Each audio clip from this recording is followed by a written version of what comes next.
la verdad es que es un placer poder hablar desde una escuela de ingeniería. Yo ahora mismo estoy en la Universidad de Extremadura, en la Escuela de Ingenierías Industriales, porque es donde trabajo habitualmente, y a un público que también es ingeniero y que está interesado en este tema. En primer lugar, lo que voy a explicar es un poco quiénes somos la Asociación de Usuarios de Vehículos Eléctricos. Yo soy el delegado, como ha dicho Melchor, yo soy el delegado de Extremadura. Y la Asociación de Usuarios de Vehículos Eléctricos es una asociación sin ánimo de lucro de ámbito nacional y que está compuesta por usuarios y por interesados en vehículos eléctricos. Es gratuita y en principio esta asociación nació en el 2014, si mal no recuerdo, por la necesidad de impulsar la movilidad eléctrica a través de la infraestructura de recarga y de las administraciones. Ahora mismo somos unos 4.500 socios, vamos avanzando en importantes números y los fines de la asociación son en principio promover el desarrollo del vehículo eléctrico, así como todos los temas asociados, equipamiento, mantenimiento, aplicaciones, infraestructura, etcétera. Proteger, como no podía ser de otra manera, los intereses y los derechos de los usuarios de los vehículos eléctricos y servir de núcleo de información y conocimiento tanto entre los usuarios actuales de los vehículos eléctricos como a los que quieren serlo en un futuro próximo. Para ello, pues lo que hacemos es mantener diálogos con empresas y con entidades públicas que estén relacionadas con el sector de los vehículos eléctricos, hacer llegar a los ayuntamientos y organismos públicos la necesidad de ampliar infraestructura pública de recarga semirápida. Aquí siempre se da el doble efecto de que es lo primero la gallina al huevo, primero la gente se compra coche o primero la infraestructura. Y estamos siempre con esa pelea, ¿no? Los ayuntamientos dicen que por qué no van a poner puntos de recarga si no hay coche, y la gente no se compra coches si no hay puntos de recarga. Entonces, nosotros servimos ahí un poquito de dialogadores y de un poco de filtros de ese tema. Apoyamos tanto en la promoción como en el asesoramiento para la implantación de vehículos eléctricos e infraestructura derivada y colaboramos con todas las empresas de ámbito local o nacional en la comercialización, investigación, desarrollo, etcétera. Tenemos casi constantemente encuestas que nos pasan por la asociación de alguien que quiere saber el estado del arte, de proyectos fin de carrera, etcétera, etcétera. Un poco de historia, como decía, la asociación nace en el año 2014 a raíz de un foro llamado foroev.com, donde os podéis invitar, estáis todos invitados a suscribiros. Y desde un grupo de usuarios se decide por qué no crear una asociación de usuarios que involucre y que dé un poco pie a lo que somos actualmente. En el 2015 ya se crea el acta funcional, los estatutos, se oficializa la inscripción y el primer acto público de la asociación es una vuelta a Tenerife en el año 2015, en mayo del 2015. Bueno, pues ¿cómo estamos en España con respecto al vehículo eléctrico? Pues la primera en la frente, eso es España, la tercera por la cola. En esta presentación hemos utilizado los datos del último barómetro trimestral de la Asociación Nacional de Fabricantes de Vehículos y Camiones y los datos por ahí públicos y veis que estamos fatal. Estamos en penetración del vehículo eléctrico. En esta gráfica lo que estamos es la suma de tres indicadores en el barómetro. Lo que pasa es que he querido poner uno único por resumir un poco, ¿no? Los tres marcadores serían el objetivo de cuota de mercado respecto al 10% de vehículos electrificados. Otro indicador que sería el indicador de la población motorizable sobre 1.000 personas. Y el otro indicador que analiza una distancia de penetración del vehículo puro, eléctrico puro, con respecto al vehículo electrificado, llámese enchufable, de rango extendido, etcétera. Y la suma de estos tres indicadores pues nos da como resultado lo que tenemos en pantalla. Y lo que tenemos en pantalla, pues lo veis que, perdón, que veo colado. Esa. Como veis, pues estamos lejos de la media. La media estaríamos en la Unión Europea con un cumplimiento del 100%, es decir, estaríamos a la par, y España está pues por menos de la mitad. ¿Qué significa eso? Pues significa que la velocidad de avance de la penetración de vehículos electrificados y eléctricos en España es inferior al resto de los países. Si comparásemos lo que dice el barómetro este trimestre con respecto a lo que decía el trimestre pasado, por ejemplo, Italia, que estaba más o menos a la par con España, ha avanzado notablemente bastante más que nosotros. Y podríamos pensar, ¿cuál es el problema? ¿Es el coste de adquisición, que es muy alto? Pues no parece serlo, porque Portugal, que podría tener una renta per cápita similar a la de España o incluso por debajo de la de España, veis que está en 107 por encima de la media de la Unión Europea. Es decir, hay algo ahí que nos está chirriando, ¿vale? Uno de los motivos puede ser este, la infraestructura de recarga. En este gráfico hemos hecho lo mismo. Hemos partido de un par de indicadores.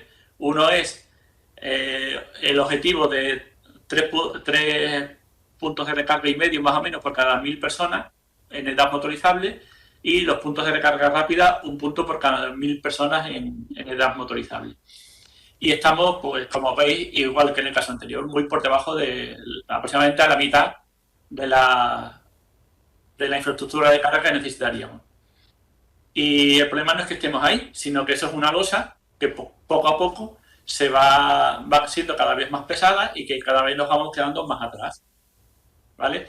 La misma referencia que decía antes, fijaos Portugal, fijaos España. Portugal está casi al nivel de la Unión Europea y en cambio España está bastante por debajo, a pesar de tener las per cápita más o menos similares. Esos son los puntos de recarga que se montaron en el año 2021, ¿vale? Perdón, estos son los puntos de recarga que tenemos ahora mismo en España. Tenemos 13.000.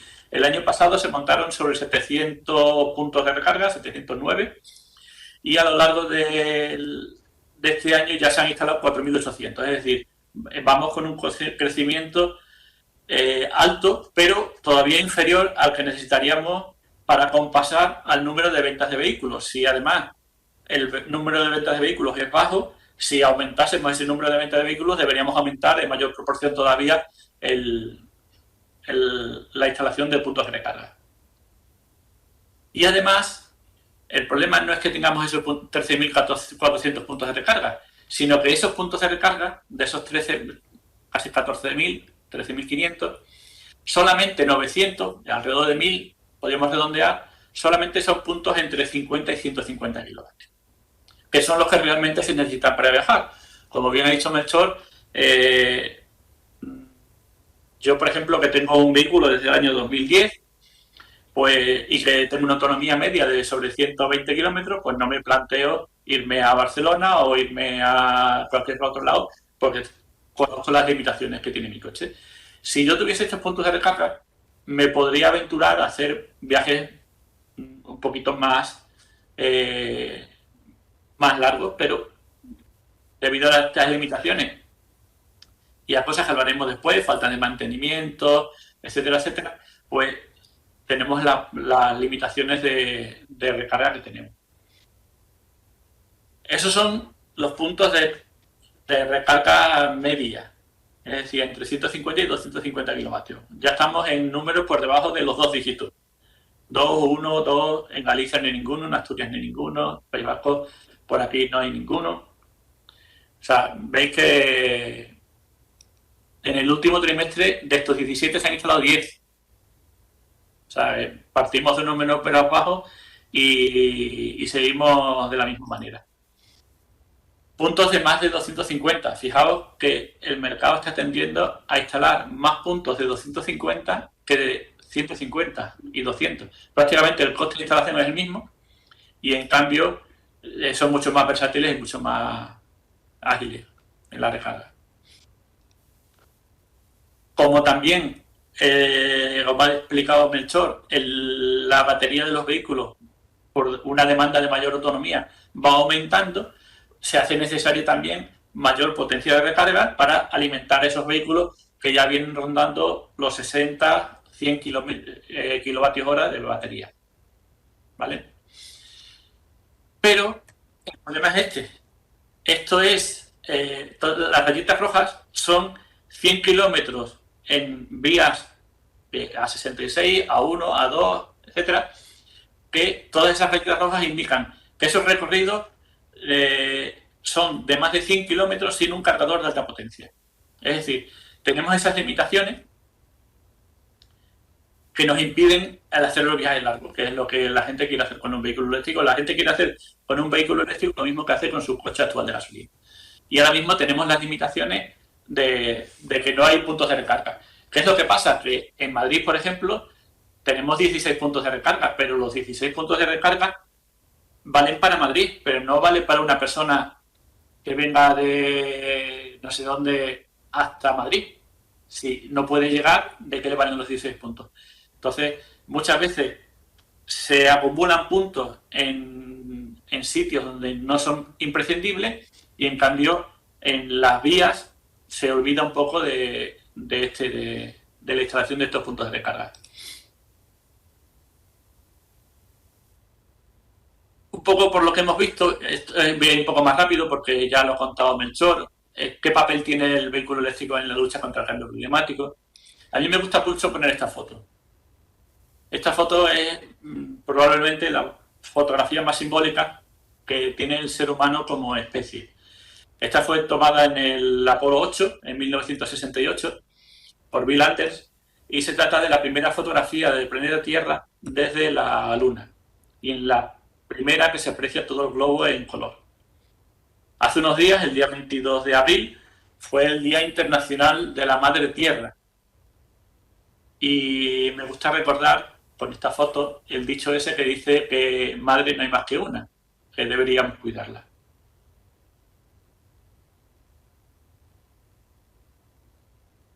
Como decía Melchor, la península ibérica, los turismos, y cuando he puesto cuando estaba preparando esta diapositiva, yo antes tenía puesto en la península ibérica los turismos son responsables de más del 15% de las emisiones de CO2.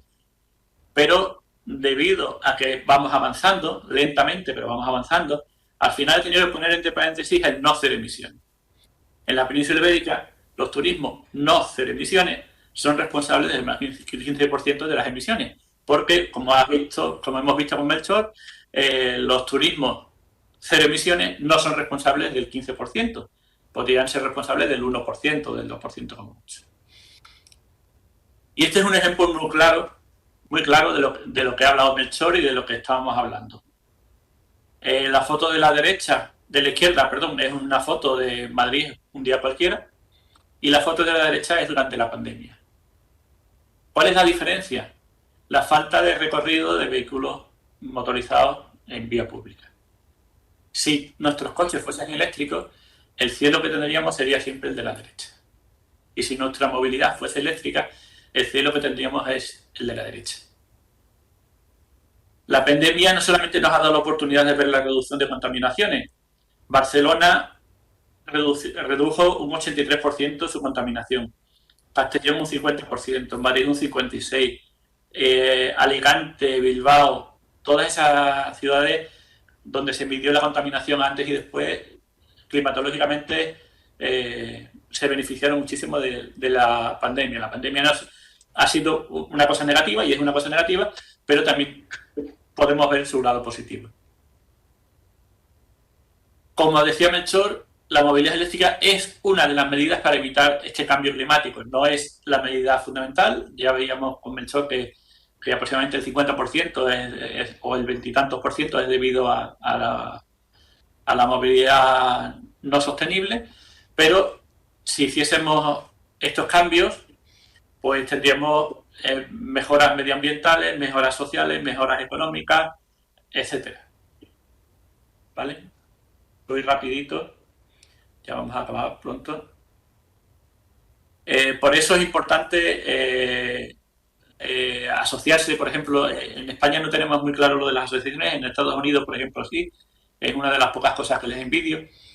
Y a mí me gusta que la gente se asocie, pero no que se asocie por sí, sino que se asocien para demandar cosas nuevas, para favorecer, para implicarse. ¿De acuerdo?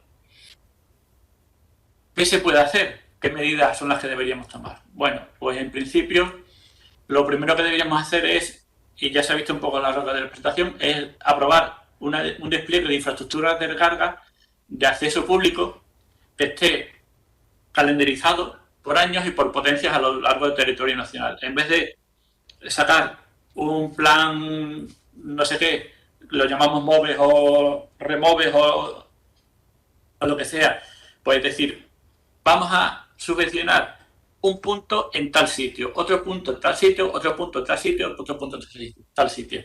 Y lo sacamos un poco a concurso público, de tal manera que la empresa que quiera que acceda a ese concurso.